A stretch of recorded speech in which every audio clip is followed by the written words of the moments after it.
Et comme toujours, on va s'intéresser un petit peu aux à côté de la Formule 1, qu'ils soient côté mécanique ou même physique, notamment au niveau des forces encaissées par les pilotes. Voici Peter Bessenay, pilote d'acrobatie aérienne. Il nous parle des forces G encaissées par les pilotes. Et c'est un point commun, on le sait, entre les pilotes d'avion et les pilotes de Formule 1. Avec le poids du corps qui se multiplie, le sang qui monte à la tête. Côté figure aérienne, c'est incontestable. Et on ne parle pas des accidents où soudain la voiture est arrêtée en quelques dixièmes de seconde alors qu'elle était à pleine vitesse juste avant. Et là, les corps des pilotes, évidemment, encaissent des forces négatives terribles. Dans les virages rapides, nous dit Nico Rosberg, on reçoit des forces de l'ordre de 4G. Donc ça veut dire que votre tête, par exemple, pèse 4 fois son poids. Et donc c'est à peu près 7-8 kilos. Et honnêtement, l'impression c'est comme si on avait un poids de 35 kilos qui était posé sur notre tête. Alors vous imaginez à quel point c'est assez difficile à gérer.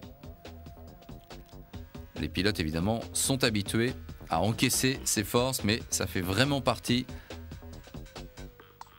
de la panoplie d'un pilote de Formule 1 moderne. Pour cela, il y a des systèmes qui aident un petit peu à supporter ces forces, comme le système Hans, autour des cervicales.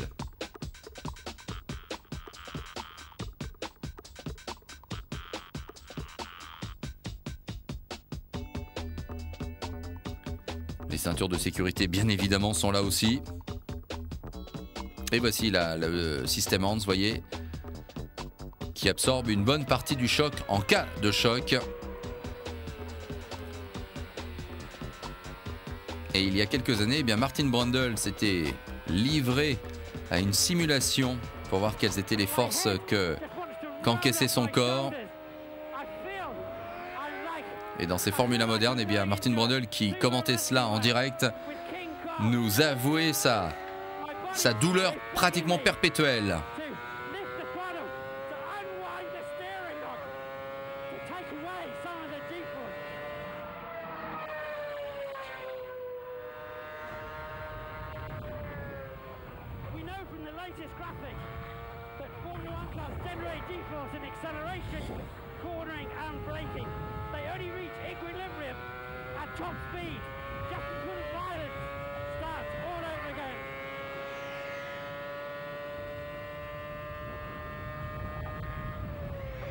G-force is just soaking up my energy and the heavy braking. My lungs want to hit the inside of my ribcage and it forces me to exhale even when I don't want to.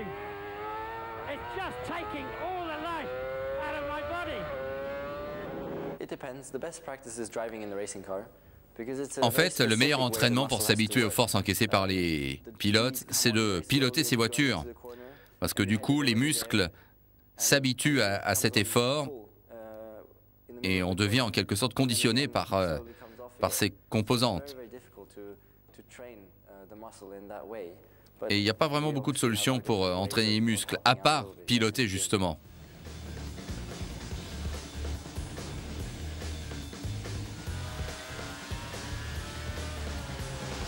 Lancez-vous dans une grande roue et vous aurez une sensation à peu près équivalente à celle que ressentent les pilotes de Formule 1. Après vous.